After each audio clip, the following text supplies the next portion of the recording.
I need everything we've done till now has been under the cover. We need guns. Knowing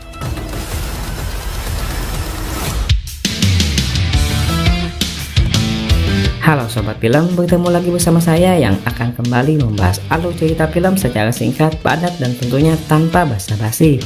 Dan film yang akan kita bahas kali ini berjudul yang dirilis pada tahun 2022. Tanpa banyak bacot, bagaimana kalau kita langsung saja ke TKP?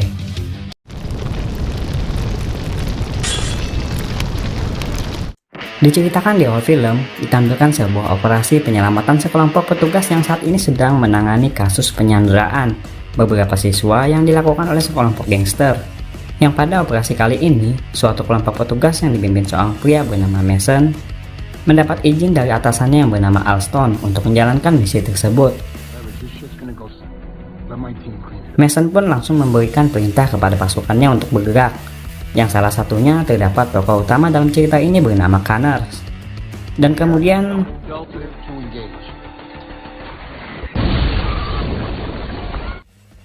operasi pun dimulai. Saling serang pun terjadi di antara kedua kelompok ini hingga mengkoitkan beberapa sandera yang berusaha kabur.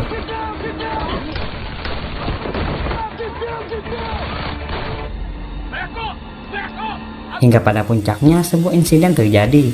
Ketika mereka bernegosiasi, salah seorang gangster tak sengaja menginjakkan kakinya pada sebuah peledak aktif, hingga membuat sebuah ledakan besar yang menyebabkan semua orang terlempar, termasuk Connor yang pingsan seketika.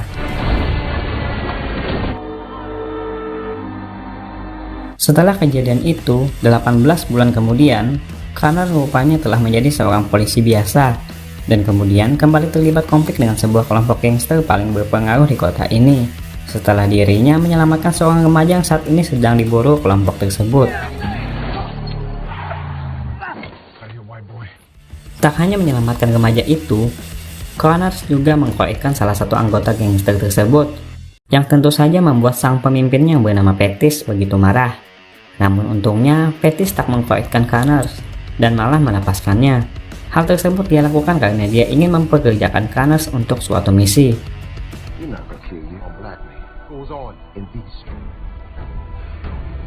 Kejadian yang dialami Connor itu rupanya telah dianggap begitu barbar oleh atasannya yang tak mempercayai omongan Connor. Yang mana atas hal tersebut, Connor pun malah diberhentikan dari pekerjaannya. Sementara di tempat lain, sosok Pettis yang begitu dermawan terlihat sedang mengadakan pertemuan dengan Kapten Alston. Rupanya, mereka berdua ini memiliki sebuah hubungan kerjasama dalam hal kekuasaan. Seperti Pettis yang bebas bergerak di bawah kendali Alston, hingga Alston yang membutuhkan jasa Pettis yang berpengaruh ini agar bisa membuat semua warga tetap mendukungnya dalam pemilihan ulang yang akan dilakukan nanti. Pettis kemudian pergi menemui Connors yang kini telah berhenti bekerja itu untuk memintanya melakukan suatu pekerjaan dari anak buah Pettis yang telah dikoetkan oleh Connors sebelumnya. Namun, Connors yang emosi karena telah kehilangan pekerjaannya itu yang disebabkan oleh Pettis tentu saja menolak hal tersebut dan malah pergi. Connor yang kini kembali ke rumahnya kemudian mendapati istrinya yang bernama Candace yang ternyata saat ini sedang hamil. Connor yang begitu senang mendengar hal itu kemudian mengajak istrinya itu untuk pergi makan. Nah, pada saat selesai makan ini, kelompoknya Pettis kembali melanjutkan misinya untuk mempekerjakan Connor dengan menculiknya secara paksa di hadapan istrinya yang juga mereka bawa. Singkat cerita, Connors rupanya diminta Pettis untuk melakukan sebuah perampokan kepada salah satu kelompok geng saingannya sebelum waktu memasuki tengah malam. Dengan istrinya yang kini menjadi tawanan, Connors pun tak bisa menolak hal itu. Dengan segera, dia pun langsung melakukan misi tersebut. Menyadari tak bisa melakukan hal itu sendirian, Connor pun pergi ke tempat adiknya yang bernama Tim untuk meminta bantuan, yang tak lain adalah merupakan mantan sesama anggota saat dia di kesatuan dulu, yang rupanya kini telah diberhentikan. Namun bukannya saling kangen, mereka berdua ini malah terlibat adu mekanik untuk beberapa saat sebelum Connors menjelaskan tentang tujuannya datang kemari.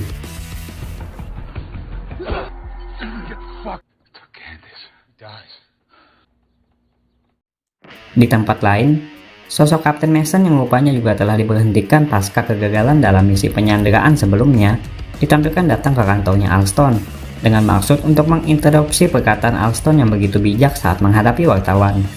Tak hanya menemui Alston, Mason ternyata juga datang untuk menemui tim yang telah menelponnya.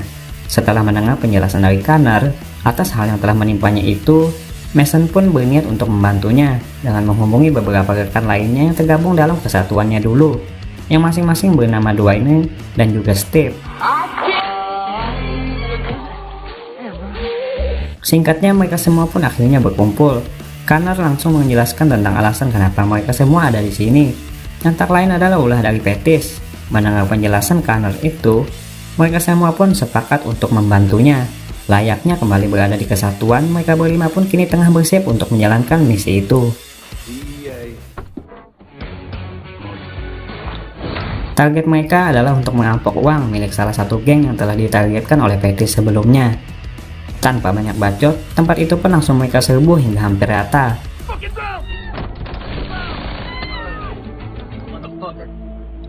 Hingga pada akhirnya mereka berhasil mengambil uang pemimpin dari geng tersebut dan memusnahkan narkoboynya. Kejadian ini sampai ke telinga Alston yang mendapat laporan. Sementara Connor dan yang lainnya yang telah cabut kembali ke markas mereka untuk membersihkan dan menghapus beberapa barang bukti yang telah mereka gunakan. Di tempat lain, Alston yang telah datang ke TKP hanya menemukan sang pemimpin dari geng tersebut yang masih hidup. Nampak pemimpin geng ini mengenal Alston, yang kemudian malah berakhir di tangannya. Sementara itu, Pettis yang menyekap Sanders malah dikira oleh Alston sebagai dalang atas perampokan yang telah terjadi, yang tentu saja hal tersebut langsung disangkal oleh Pettis. Connor yang telah mendapatkan uang tersebut kemudian langsung menghubungi Pettis untuk melakukan negosiasi pengantaran uang itu, setelah sebelumnya dia ingin memastikan keadaan istrinya yang kini telah disekap oleh Pettis. Sementara di pihak Pettis, terlihat sang asisten mulai menceramahi bosnya tersebut, yang kini dinilainya mulai berubah dalam hal berbisnis, yang tentu saja hal tersebut sempat membuat Pettis marah. Di tempat lain, Connor dan teman-temannya akhirnya berpisah, setelah merasa misi yang mereka kerjakan telah selesai. Di kepolisian, sebuah kerancuan mulai dirasakan para petugas kepada Alston, yang menurut mereka telah menyembunyikan sesuatu. Sementara di markas Pettis, Sanders yang melihat Pettis sedang pergi untuk beristirahat, malah memutuskan untuk kabur dari tempat tersebut setelah dia berhasil melepaskan ikatannya. Hingga tak lama kemudian disadari oleh Pettis yang telah kembali, yang kemudian langsung bergegas untuk mencarinya. Di tempat lain, Connor yang kini ditemani oleh tim yang ingin mengantarkan uang itu sempat membahas masalah keluarga mereka, yang mana tim terlihat sedang memikirkan sesuatu, hingga pada akhirnya dia meminta izin untuk pergi ke toilet. Sementara itu, Mason yang awalnya ingin pulang malah memikirkan keadaan Connor, yang bersama tim sedang pergi menuju markasnya Pettis. Setelah dia saling adu bacot dengan Alston melalui sebuah telepon, nampak Steve yang dia panggil tak bisa datang dikarenakan sedang ribut dengan kekasihnya. Tim yang sedang pergi ke toilet ternyata sedang menggunakan narkoboy untuk mengurangi kecanduannya, dan setelah itu kembali menemui Connor untuk melanjutkan perjalanan. Di tempat lain, Candace yang berhasil bersembunyi dari kejaran Pettis malah berniat untuk menyerang pria tersebut dengan sebuah senjata. Bukannya berhasil, Pettis justru bangkit dan kembali menangkap Candace yang ingin kabur itu. Di waktu bersamaan, Connor dan tim akhirnya tiba di markasnya Pettis untuk melakukan negosiasinya. Setelah menghitung uang yang dibawa Connor, Pettis pun langsung mempertemukan Connor bertemu istrinya. Nah, di sini sebuah fakta baru diungkapkan. Pada saat Connor ingin pulang, Pettis melarangnya untuk membawa tim, yang ternyata memiliki hutang padanya. Tim mengungkapkan uang yang dihutang tersebut dihabiskan untuk menggunakan narkoboy, dikarenakan dirinya yang gabut yang selalu dibayang-bayangi rasa takut atas kejadian penyanderaan yang dulu gagal dia lakukan. Merasa bersalah, tim menawarkan dirinya menjadi korban agar Connor dan istrinya bisa keluar dari tempat tersebut. Namun, Pettis yang tak berniat untuk mengkoikkan mereka, malah kembali mendapat respon negatif dari asistennya yang terlalu bawel itu. Melihat momen tersebut, Connor pun langsung memanfaatkannya untuk memancing sebuah keributan, hingga membuat para pasukannya Pettis beserta asistennya itu koit seketika, dan kemudian langsung cabut dari lokasi tersebut selagi Pettis yang sedang berusaha melindungi dirinya.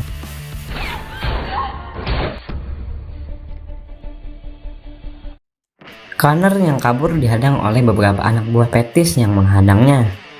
Hingga pada akhirnya bertemu dengan Mason dan Dwayne yang datang membantunya.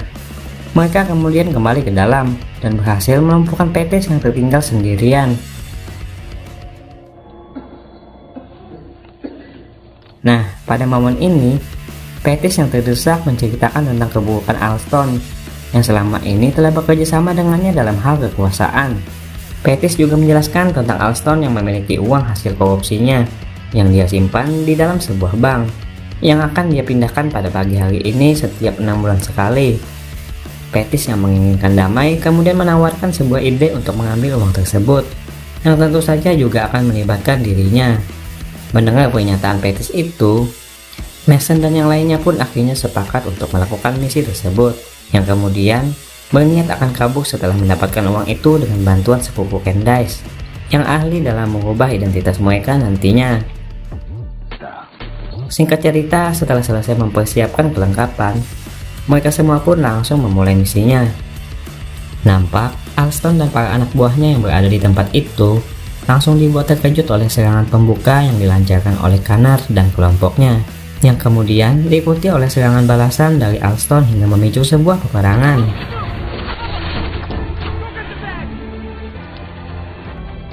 Pada saat pertikaian ini berlangsung, Dwayne tertembak dan harus koit. Merasa kalah jumlah, Mason pun meminta mereka semua untuk masuk ke dalam bank agar bisa berlindung. Keadaan pun kini semakin memanas. Meskipun mereka mampu menumbangkan beberapa petugas yang berpihak pada Alston, keadaan tetap membuat mereka terdesak. Belum lagi mereka kembali harus kehilangan tim yang koit yang berusaha melindungi Connor dari sebuah bidikan.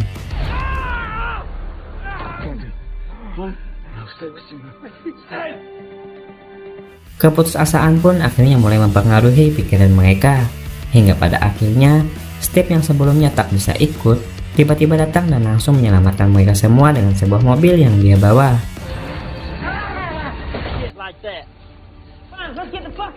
Di tempat lain, diperlihatkan Candace yang telah berhasil membuat identitas baru untuk Connor dan juga yang lainnya dari seorang sepupunya.